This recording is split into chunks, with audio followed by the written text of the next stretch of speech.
ஒரு ஊரில் ஒரு ராஜா இருந்தார். அந்த ராஜாவுக்கு ஒரு மந்திரி. ராஜா ரொம்ப நியாயமானவர், நேர்மையானவர், கண்டிப்பானவர். தப்பு செய்கிறது யாராக இருந்தாலும் தண்டனை கொடுப்பார். வேண்டியவங்களுக்கு ஒரு நியாயம், வேண்டாதவங்களுக்கு ஒரு நியாயங்கிறதெல்லாம் அவர்கிட்ட கிடையாது. ஒரு சமயம் அரசவையில் அந்த அமைச்சரே விதிமுறைகளுக்கு புறம்பாக ஏதோ நடந்துக்கிட்டு இருக்கார். மன்னருக்கு கோபம் வந்துட்டுது. உடனே அந்த அமைச்சரை கிட்டத்தில் கூப்பிட்டு அவர் கன்னத்தில் ஓங்கி ஒரு அறை கொடுத்துட்டாராம். உடனே அந்த அமைச்சர் என்ன பண்ணார் தெரியுமா? நேராக போனார். அங்கே நின்றுக்கிட்டு இருந்த இன்னொருத்தர் கன்னத்தில் ஓங்கி அரைஞ்சார். அறை வாங்கினவர் திகைச்சு போயிட்டார். இவர் ஏன் நம்மளை அரைகிறார் அப்படின்னு யோசனை பண்ணார். மன்னரும் திகைச்சு போயிட்டார். நாம் இவரை அரைஞ்சா அதுக்காக இவர் போய் இன்னொருத்தரை அரையணுமா அப்படின்னு யோசனை பண்ணார். இவருக்கு என்ன பைத்தியமானு கூட நினைக்க ஆரம்பிச்சிட்டார். ஆனால் என்ன ஆச்சுன்னா, அப்புறம் அமைச்சர் அவர் கவனிச்சிக்கிட்டு இருந்தாரா, அவர் இன்னொருத்தரை அரைஞ்சார் இல்லையா, அந்த அறை வாங்கின ஆசாமியை பார்த்து கத்திக்கிட்டு இருந்தார். யார்? அமைச்சர். ஏன்பா என்கிட்ட அறையை வாங்கிக்கிட்டு இப்படி விவரம் இல்லாமல் நின்றுட்டு இருக்கிறியே, நான் உனக்கு கொடுத்ததை நீ வேறு யாருக்கிட்டையாவது கொடுத்துரு அப்படின்னார். உடனே அந்த ஆள் பார்த்தான். தனக்கு அடுத்தபடியாக நின்றுக்கிட்டு இருந்தவனை ஓங்கி ஒரு அறை அரைஞ்சான். அவன் கன்னத்தை தடவிட்டே யோசனை பண்ணான். இது ஏதோ புரிஞ்சுக்கிட்ட மாதிரி அடுத்தாப்பில் நின்றுக்கிட்டு இருந்தவனை அரைஞ்சான். இப்படி இந்த அறை மாறி மாறி போய்கிட்டே இருக்குது. ஊர் பூரா பிரயாணம் பண்ண ஆரம்பிச்சுட்டுது. அன்றைக்கி ராத்திரி அந்த ராஜா படுக்கிறதுக்காக போனார். அந்த நேரம் பார்த்து அவர் கன்னத்தில் பலார்னு ஒரு அறை விழுந்தது. நம்மளே அரையிறது யார் அப்படின்னு அதிர்ச்சியோட மன்னர் திரும்பி பார்க்குறாரு. அரைஞ்சது அவரோட மனைவி. என்னாச்சு உனக்குன்னு கத்துனார் ராஜா. உங்களுக்கு தெரியாதா, ஊர் பூரா ஒருத்தர் மாற்றி ஒருத்தர் மூலமாக இந்த அறை பிரயாணம் பண்ணிட்டு வருது அப்படின்னாங்க அந்த அம்மா. அப்படின்னா ஆரம்பித்த இடத்துக்கே வந்துட்டுதா அப்படின்னாராம் மன்னர். என்ன சொல்கிறீங்கன்னு கேட்டிருக்காங்க. இவர் விவரத்தை சொன்னாராம். அப்படின்னா நீங்கள் ஆரம்பித்து வச்ச இந்த விளையாட்டை நான் முடிச்சு வச்சுட்டேன் அப்படின்னாங்களாம் அந்த அம்மா. மறுநாள் காலை மறுபடியும் அரசவை கூடிச்சு அந்த அமைச்சர் மன்னரை பார்த்து கேட்டார். என்ன மகாராஜா, என்கிட்ட கொடுத்ததை திருப்பி வாங்கிட்டீங்களா அப்படின்னாராம். இப்படி நடக்கும்னு நான் எதிர்பார்க்கவே இல்லைன்னார் மன்னர். ஆனால் நான் எதிர்பார்த்தேன். அது எங்கே போயிட போகுது, ஊர் பூரா சுற்றி கடைசியில் உங்ககிட்ட தான் சேரும் அப்படிங்கிறது எனக்கு தெரியும் அப்படின்னாராம் அமைச்சர். இந்த கதை வேடிக்கையாக இருந்தால் கூட இதில் உள்ள கருத்து முக்கியமானது. இந்த உலகத்தில் பல கருத்துக்கள் இப்படி தான் மாறி மாறி சுற்றி வந்துக்கிட்டே இருக்குது. நம்மால் ஒருத்தன் தன்னுடைய நண்பன் ஒருத்தனை கடத்தரில் பார்த்தான். உடனே ஓடி போய் பலார்னு ஒரு அறை கொடுத்தானா. அவன் கன்னத்தை தடவிட்டு ஏன்டா என்னை அரைஞ்சேன்னு கேட்டிருக்கான். நீ ஏன்டா என்னை முட்டாள்னு என் மனைவிட்ட போய் சொன்னேன் அப்படின்ட்டுருக்கான் அவன். உன்னை ஒரு முட்டாள்னு சொன்னதுக்காகவா நீ என்னை அரைஞ்ச அப்படின்னு கேட்டிருக்கான் இவன். டேய், நான் அதுக்காக அறையலப்பா, அது ஒரு பெரிய ரகசியம். நான் முட்டாளுங்கிறது அந்த ரகசியத்தை நீ ஏன் எங்கள் வீட்டில் போய் சொன்னேன், அதுக்காக தான் அரைஞ்சேன் அப்படின்னு நானும் அவன். பக்தின்னு சொல்கிறோம் இல்லையா, அது 3 வகைப்படும் அப்படிங்கிறார் ஒரு பெரியவர். அது என்ன 3 வகைன்னா, தெய்வ பக்தி, அடியார்கள் பக்தி, குரு பக்தி. அடியார் பக்தியை விட தெய்வ பக்தியை விட குரு பக்தி தான் ரொம்பவும் சிறந்ததுங்கிறார் அவர். தெய்வத்துக்கிட்ட செஞ்ச பாவம் குருநாதர்கிட்ட தீர்ந்துருமா. குருநாதர்கிட்ட செஞ்ச பாவம் தெய்வத்துக்கிட்ட போனாலும் தீராதான். இப்படி பெரியவங்கள்லாம் சொல்லி வச்சுருக்கிறாங்க. ஒரு காடு, அங்கே அயோத தௌமியர் அப்படின்னு ஒரு தபோதனர். அவர் பல மாணவர்களை ஒன்றா சேர்த்து ஒரு குருகுலம் நடத்திக்கிட்டு இருக்கிறார். பல தரப்பட்டவங்க, பல திறப்பட்டவங்க மாணவர்கள் அதில் சேர்ந்து படிச்சுக்கிட்டு இருக்கிறாங்க. பாஞ்சால ராஜகுமாரன் ஒருத்தனும் அந்த குருகுலத்தில் சேர்ந்து படிச்சுக்கிட்டு இருக்கிறான். அவன் பேர் ஆருணி.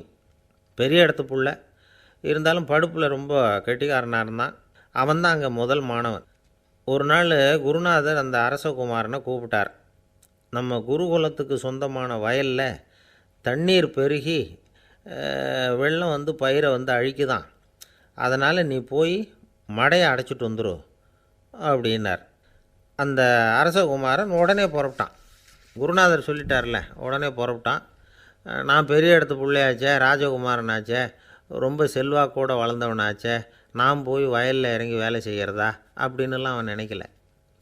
குருநாதர் கட்டளையை நிறைவேற்ற வேண்டியது நம்ம கடமை அப்படின்னு நினச்சான். உடனே ஒரு மண்வெட்டியை தூக்கி தோளில் வச்சுக்கிட்டு புறப்பட்டு போயிட்டான். வயலுக்கு போனான். பார்த்தான், தண்ணி கரையை உடச்சிக்கிட்டு வயலுக்குள்ளே ஏகமாக பாஞ்சிக்கிட்டு இருக்குது. இவன் மண்வெட்டியால் களிமண்ணை புல்லோடு சேர்த்து புல் பற்ற மாதிரி வெட்டி வெட்டி போட்டான். இருந்தாலும் மடையை அடைக்க முடியல. தண்ணி அதை மீறி வந்துக்கிட்டே இருக்குது. தண்ணி வேகமாக வயலுக்குள்ளே போய்கிட்டே இருக்குது. போடுற பத்தையெல்லாம் கரைஞ்சி கரைஞ்சி போயிட்டுருக்கு. இருந்தாலும் இவன் தன்னுடைய முயற்சியை கைவிடலை. வெட்டி வெட்டி போட்டுக்கிட்டே இருக்கிறான். காலையில் அங்கே போனவன் சாயந்தரம் வரைக்கும் இப்படி செஞ்சுக்கிட்டு இருக்கிறான். உடம்பும் மனசும் ரொம்பவும் சோர்ந்து போச்சு. இருந்தாலும் குருநாதர் இட்ட கட்டளையை நிறைவேற்றாமல் இருக்கிறோமேங்கிற ஒரு குறை அவனுக்கு இருக்குது. குரு கட்டளையை நிறைவேற்றாத நான் வந்து இன்னமும் இருக்கணுமா அப்படின்னு யோசனை பண்ண ஆரம்பிச்சிட்டான். என்ன செய்யலாம்னு பார்த்தான். நம்ம குருநாதர் இட்ட பணிக்காக இந்த உடம்பையே தியாகம் பண்ணலாம் அப்படின்னு முடிவு பண்ணான்.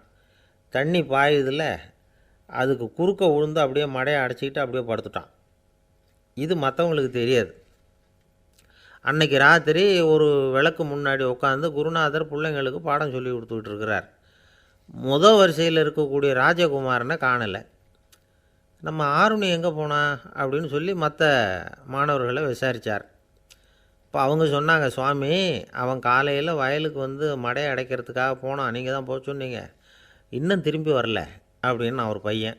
குருநாதர் உடனே ஒரு தீவெட்டி எடுத்துக்கிட்டு மாணவர்களை அழைச்சிக்கிட்டு வயலுக்கு போனார். அங்கே போய் பார்த்தா ஆளை காணும். ஆருணி ஆருணின்னு சொல்லி சத்தம் போட்டு கூப்பிட்டு பார்க்குறார். நான் இங்கே இருக்கேன் குருநாதா அப்படின்னு காலுக்கு அடியிலேருந்து ஒரு சத்தம் வருது.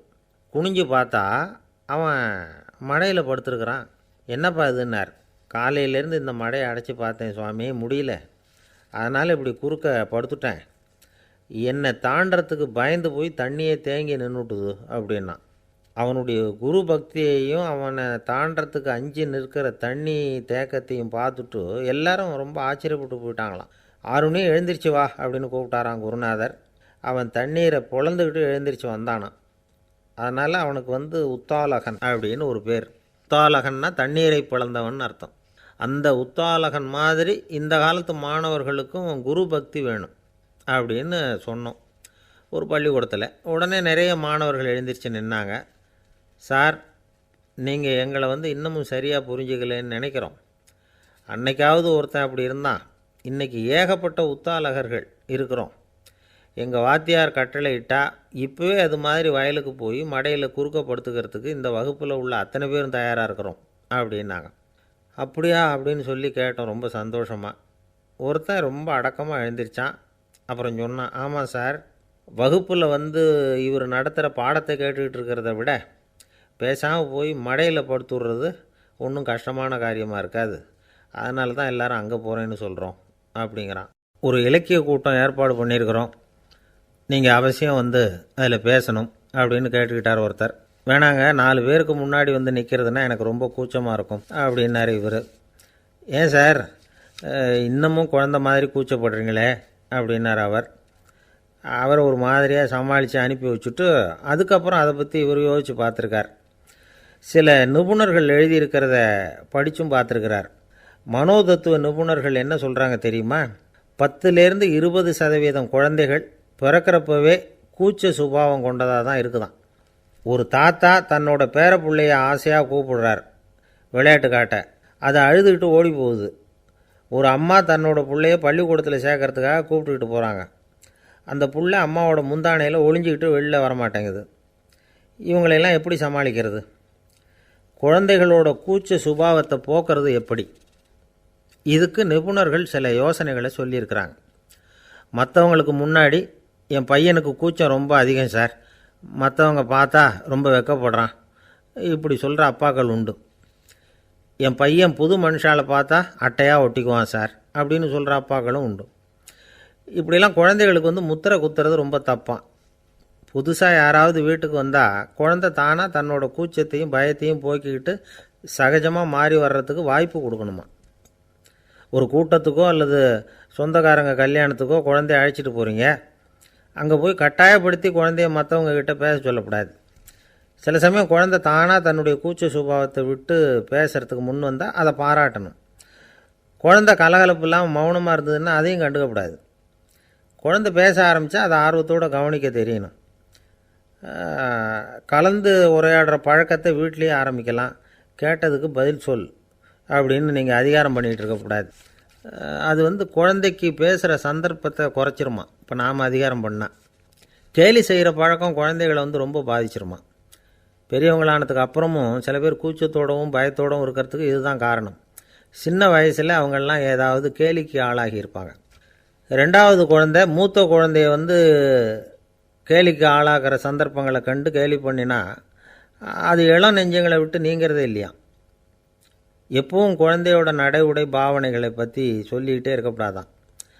அதுவே கூச்ச சுபாவத்தை கொண்டுகிட்டு வந்துடுமா. அப்பா எங்கேன்னு யாராவது கேட்டால் இது மாதிரி இன்ன காரியத்துக்காக வெளியில் போயிருக்கார், இத்தனை மணிக்கு திரும்பி வருவார் அப்படின்னு சொல்கிற அளவுக்கு குழந்தைகளை பழக்கப்படுத்தி வைக்கணும். ஃபோன்லேயே யாராவது விசாரித்தா கூட இது மாதிரி பதில் சொல்லு அப்படின்னு சொல்லணும். சின்ன சின்ன மீட்டிங்கில் 4 வார்த்தை பேச தயார் பண்ணலாம். ஒரு கடையிலையோ அல்லது ஹோட்டல்லையோ ஏதாவது விவரம் கேட்கணும்னா உங்கள் குழந்தைய தைரியமாக அனுப்புங்க. குழந்தைகள் பணிவாகவும் பொறுமையாகவும் விவரம் கேட்குறப்போ கூச்ச சுபாவம் தானாக போயிடும். சின்ன வயசுலேயே இப்படிலாம் பழக்கப்படுத்தினா தான் வருங்காலத்தில் தைரியமாக இந்த சமுதாயத்தில் வாழ முடியும். இல்லைன்னா 60 வயசுலேயும் அடுப்பங்கரையை விட்டு வெளில வர்றதுக்கு கூச்சப்பட்டுக்கிட்டு தான் இருக்க வேண்டியிருக்கும். இந்த காலத்து பிள்ளைங்க எவ்வளவோ பரவாயில்ல, எதுக்கும் தயங்குறதில்ல, கூச்சப்படுறதில்ல. ஒரு அம்மா அடுப்பங்கரையிலேருந்து சத்தம் போட்டாங்க, டேய் ராமு, தயவு பண்ணி அந்த டிவியை நிறுத்துறா, அந்த பெண்ணோட குரல் மகா மோசம், அடுப்பங்கரையில் இருக்கிற என்னாலேயே அதை சகிச்சிக்க முடியல அப்படின்னாங்களாம். உடனே பையன் கொஞ்சம் கூட தயங்காமல் பதில் சொல்கிறான், அம்மா, இந்த குரல் டிவியிலேருந்து வரல, எதிர்த்த விட்டு மாமி தான் இங்கே வந்திருக்கிறாங்க, அவங்க தான் இப்போ என்னோட பேசிக்கிட்டு இருக்கிறாங்க அப்படின்னானா. ஐயா, உங்கள் பேரை தொடர்ந்து தினம் கேட்டுக்கிட்டு இருக்கிறேன் அப்படின்னார் ஒருத்தர். தொடர்ந்து கேட்குறீங்களே, உங்களுக்கு காது வலிக்கலையா அப்படின்னு கேட்டோம். பேசுகிற உங்களுக்கே வாய் வலிக்கலை அப்படிங்கிறப்போ கேட்குற எங்களுக்கு எப்படி காது வலிக்கும் அப்படின்னார். நம்ம உடம்புல ஒரு அதிசயம் என்ன தெரியுமா? ரொம்ப நேரம் நாம் நடக்கிறோம்னு வச்சுக்கோங்க, கால் வலிக்கும். ரொம்ப நேரம் வேலை செஞ்சால் கை வலிக்கும், உடம்பு வலிக்கும். ரொம்ப நேரம் பார்த்துக்கிட்டே இருந்தால் கண்ணு வலிக்கும். ரொம்ப நேரம் பேசிக்கிட்டே இருந்தால் வாய் கூட வலிக்கும். ஆனால் ரொம்ப நேரம் கேட்டுக்கிட்டே இருக்கிறதுனால காது வலிக்கிறது இல்லை. அதனால் கேட்குறதுக்கு முக்கியத்துவம் கொடுத்தாங்க நம்ம பெரியவங்க. திருவள்ளுவர் தேவையில்லாமல் வார்த்தைகளை உபயோகப்படுத்த மாட்டார். ஒரு திருக்குறள்னு எடுத்துக்கிட்டாவே அதில் மொத்தம் 7 வார்த்தைகள், அவ்வளவுதான். அப்படி 7 வார்த்தைகள் மட்டுமே உள்ள ஒரு திருக்குறளில் வள்ளுவர் ஒரே வார்த்தையை 5 தடவை உபயோகப்படுத்தியிருக்கிறார், திரும்ப திரும்ப பயன்படுத்தியிருக்கிறார். அப்படின்னா அதை எந்த அளவுக்கு வலியுறுத்தி சொல்கிறார் அப்படிங்கிறத நாம் புரிஞ்சுக்கணும். அது என்ன குறள்? செல்வத்துள் செல்வம் செவிச்செல்வம், அச்செல்வம் செல்வத்துள் எல்லாம் தலை.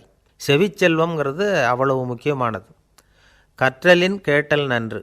அதிகம் கேட்கணுங்கிறதுக்காகத்தான் எவ்வளவு கேட்டாலும் காது வலிக்கிறதில்ல. குறைச்சலாக பேசணும், அதிகமாக கேட்கணும். இன்னொரு விஷயம் கவனிங்க, நம்ம உடம்பில் கண்ணுக்கு மூடி இருக்குது, எதையாவது நாம் பார்க்க விரும்பலைன்னா உடனே கண்ணை மூடிக்கலாம். நம்ம வாய்க்கு மூடி இருக்குது, பேச விருப்பம் இல்லையா, வாயை மூடிக்கலாம். மூக்குக்கு கூட மூடிக்கிற வசதி இருக்குது, எதையாவது முகர விருப்பம் இல்லையா, மூச்சை அடக்கிக்கலாம். ஆனால் பாருங்கள், காதுக்கு மூடி கிடையாது, அதை கையால் தான் மூட முடியும். யார் என்ன சொன்னாலும் அது நல்லதோ கெட்டதோ காதில் விழுந்துக்கிட்டு தான் இருக்கும். அறிவு தான் நல்ல விஷயங்களை எடுத்துக்கிட்டு கெட்ட விஷயங்களை விட்டுடணும். நல்ல கருத்துக்கள் நம்ம காதில் நிறைய விழுந்துக்கிட்டே இருக்கணும். அதை கேட்டு நாம் நல்லபடியாக வாழணுங்கிறது தான் படைப்பின் விருப்பம். ஆன்மீகவாதிகள் கூட ஒன்று சொல்லுவாங்க, அதாவது ஆன்மீக பாதையில் நீங்கள் முன்னேறணும்னா முதல்ல சிரவணம் செய்யணும்பாங்க. அதாவது பெரியவங்க சொல்கிற நல்ல கருத்துக்களை கேட்கணும் அப்படின்னு அதுக்கு அர்த்தம். அதனால் யார் நல்ல கருத்துக்களை சொன்னாலும் அதை காது கொடுத்து கேளுங்க. இவ்வளவு கருத்துக்களையும் நம்ம நேயர் ஒருத்தர்கிட்ட சொல்லிகிட்டு இருந்தோம். அவரும் சரி சரின்னு தலையாடிக்கிட்டே இருந்தார். அப்புறம் சொன்னார், நீங்கள் சொல்கிறது சரிதான் சார், காதுக்கு மூடி இல்லைங்கிறது ரொம்ப சரி, அதனால தான் உங்கள் தகவல் கூட நாங்கள் விரும்புகிறோமோ இல்லையோ தினம் காதில் விழுந்துக்கிட்டு இருக்குது அப்படின்னார். எங்களுக்கு ரொம்ப பெருமையாக இருந்தது. அப்படியா அப்படின்னோம். ஆனாலும் என்ன மாதிரி சில பேர் நீங்கள் தகவல் சொல்கிற சமயத்தில் காதில் மூடி இல்லையேன்னு சொல்லி கவலைப்படுறதில்ல சார் அப்படின்னார். ஏன்னு கேட்டோம். காதை மூடுறதுக்கு தானே வசதி இல்லை, ரேடியோவை மூடுறதுக்கு வசதி இருக்குதுல்ல, அதனால் டக்குன்னு அதை மூடி வச்சுருவோம் அப்படின்னார். வங்க நாவலாசிரியர் சரத் சந்திரர் ஒரு நண்பர் அவர்கிட்ட வந்தார். வழக்கமாக எல்லா எழுத்தாளர்கள்கிட்டையும் கேட்குற ஒரு கேள்வியை கேட்டார். நீங்கள் எழுத்துத்துறைக்கு வந்தது எப்படி? இதுதான் கேள்வி. அதை தெரிஞ்சு என்ன பிரயோஜனம்னார் சரத் சந்திரர். சும்மா சொல்லுங்களேன், தெரிஞ்சுக்கிறேன் அப்படின்னார் வந்தவர். சரி சொல்கிறேன்னு ஆரம்பித்தார். நான் ரங்கூனில் வேலை பார்த்துக்கிட்டு இருந்தேன். சம்பளம் பத்தலை. வேலையும் பார்த்துக்கிட்டு ஒரு பலசரக்கு கடை வைக்கலாம்னு நினச்சேன். என்னால் மளிகை கடை வச்சு சரியாக நடத்த முடியுமாங்கிற சந்தேகம் என் மனைவிக்கு.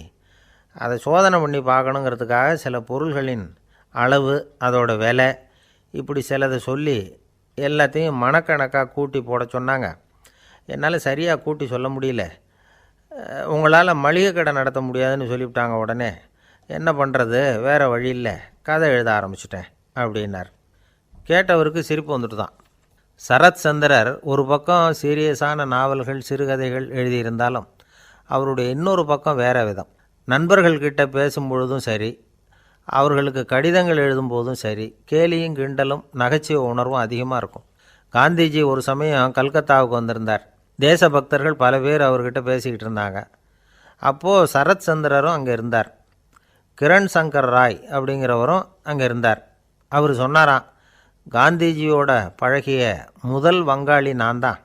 போயர் யுத்த காலத்தில் இவர் லண்டனுக்கு வந்திருந்தப்போ என்கிட்ட தான் வங்காள மொழி கற்றுக்கிட்டார் அப்படின்னாராம். உடனே சரத் சந்திரர் காந்திஜியை பார்த்து, இவர் உங்களுக்கு வங்காள மொழி கற்றுக் கொடுத்தது உண்மைதானா அப்படின்னாராம். ஆமான்னாராம் காந்தி. அதனால தான் உங்களால் வங்காள மொழி கற்றுக்க முடியல அப்படின்னாராம். எல்லாரும் சிரித்தாங்களாம். சரத் சந்திரர் சாம்தாபேர் அப்படிங்கிற கிராமத்தில் தங்கியிருந்தார். ஒரு இலக்கிய நிகழ்ச்சியில் கலந்துக்கிறதுக்காக. அதுக்காக ஒரு கல்கத்தாவுக்கு போக வேண்டிய சூழ்நிலை. அதுக்காக புறப்பட்டார். அந்த சமயத்தில் பின்னாடி இருந்து யாரோ அவரை கூப்பிட்டாங்க. இப்படி கூப்பிட்டவரை பார்த்து இன்னொருத்தர் யாரோ அதட்டி இருக்கிறாங்க. போகிறவரை ஏன் இப்படி கூப்பிடுறீங்க அப்படின்னு. ஏன் கூப்பிட்டா என்னன்னு கேட்டிருக்கார் சரத் சந்திரர். புறப்படுறவங்கள பின்னாடி இருந்து கூப்பிடுறது அபசகுனம், போகிற இடத்துல ஏதாவது ஆபத்து வரலாம் அப்படின்னு அதுக்கு விளக்கம் கொடுத்துருக்கிறார் அவர். உடனே சரத் சந்திரர் சொன்னாராம், இதோ இவங்க என்னை இலக்கிய கூட்டத்துக்கு அழைச்சிட்டு போகிறாங்களே, இதை விட வேறு என்ன ஆபத்து வந்துட போகுது அப்படின்னாராம்.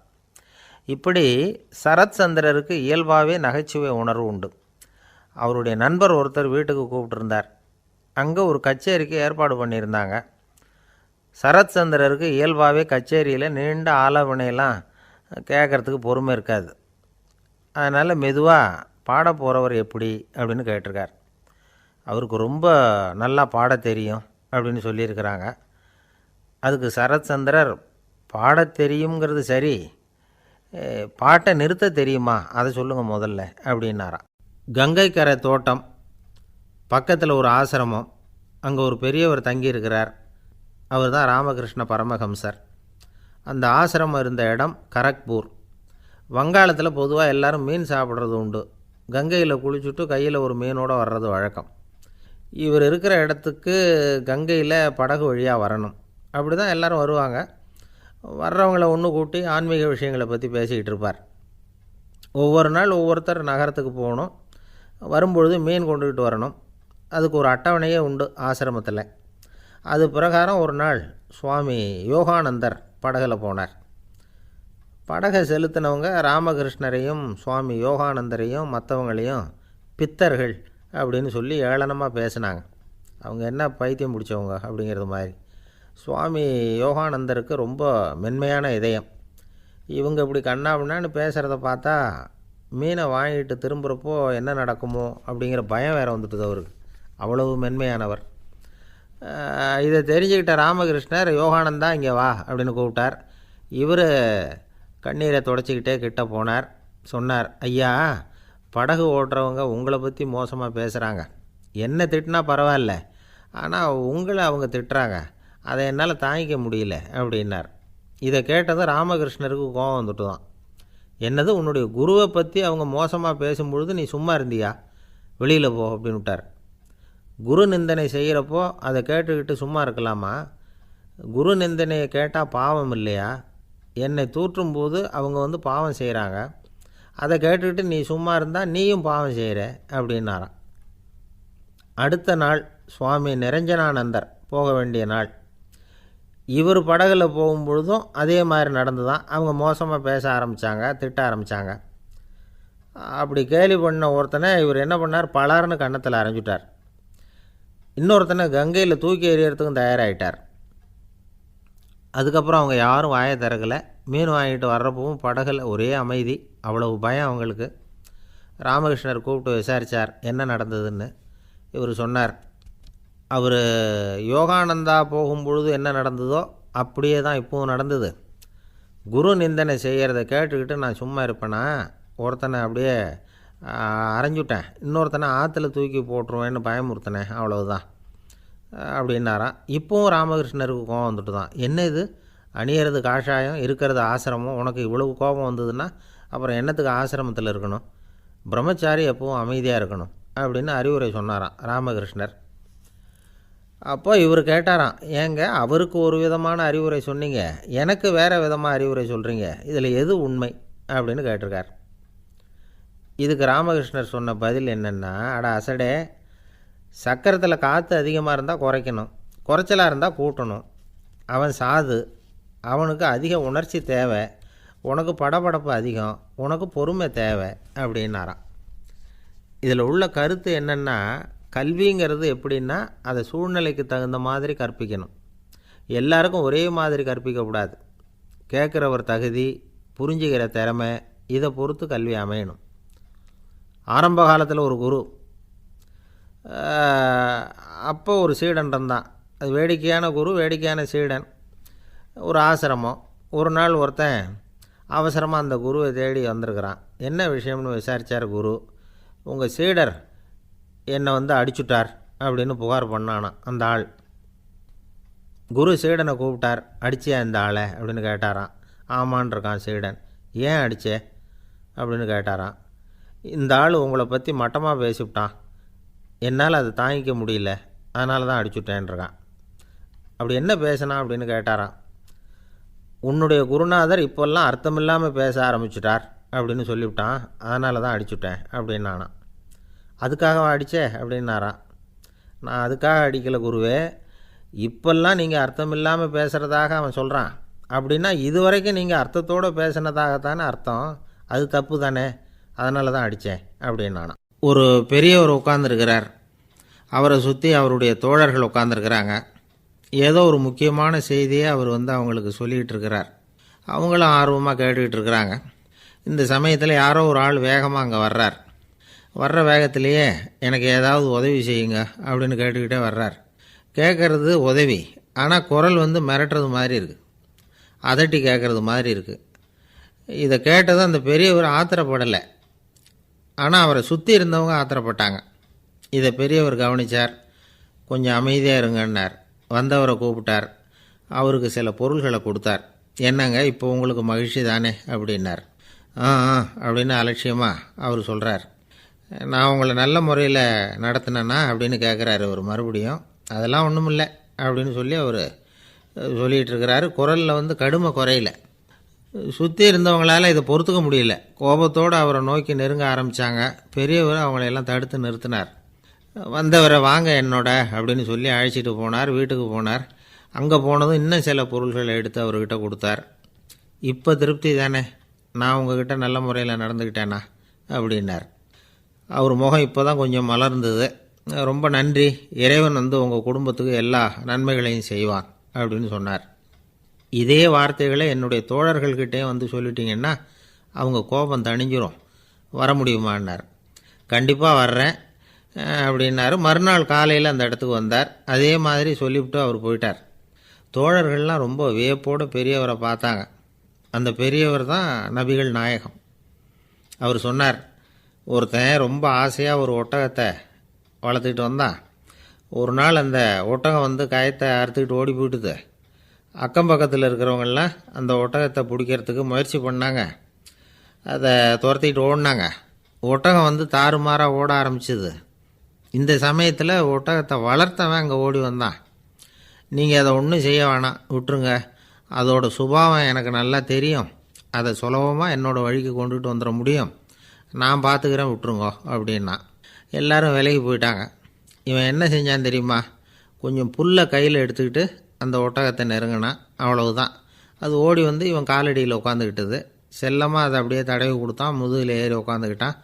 அது பாட்டுக்கு சாதுவாக நடந்து போகுது. இந்த கதையை நபிகள் நாயகம் தம்முடைய தோழர்களுக்கு சொல்கிறார். ஒட்டகத்தை மட்டும் இல்லை, சில மனிதர்களையும் கூட சில விதத்தில் அணுகி தான் அவர்களை சீர்திருத்த வேண்டியிருக்குது அப்படிங்கிறத அவங்களுக்கு உணர்த்தினார். இது ஒரு அழகான உளவியல் அணுகுமுறை. சில குடும்ப தலைவர்கள் கூட இந்த ஒட்டகம் மாதிரி நடந்துக்கிறது உண்டு, அப்புறம் அடங்கி போகிறதும் உண்டு. ஒரு குடும்ப தலைவர் காலையில் எழுந்திரிச்சதுலேருந்து சத்தம் போட்டு கத்திக்கிட்டு இருப்பார். பக்கத்தில் இருந்தவங்கெல்லாம் ஓடி போய் சமாதானம் பண்ணி பார்த்தாங்க. அவர் ஓயறது மாதிரி தெரியல. கடைசியில் அவர் மனைவி வந்தாங்க. நீங்கள் எல்லாம் விலகி போயிடுங்க, அவர் சுபாவம் எனக்கு தெரியும், நான் பார்த்துக்கிறேன் அப்படின்னாங்க. சரின்னு எல்லோரும் போயிட்டாங்க. சாயந்தரமாக வந்து பார்க்குறாங்க. அவர் சத்தம் இல்லாமல் ஒரு மூலையில் உட்காந்துருக்கிறார், ரொம்ப சாதுவா. ஆச்சரியமாக இருந்தது. என்னம்மா பண்ணீங்கன்னு கேட்டாங்க.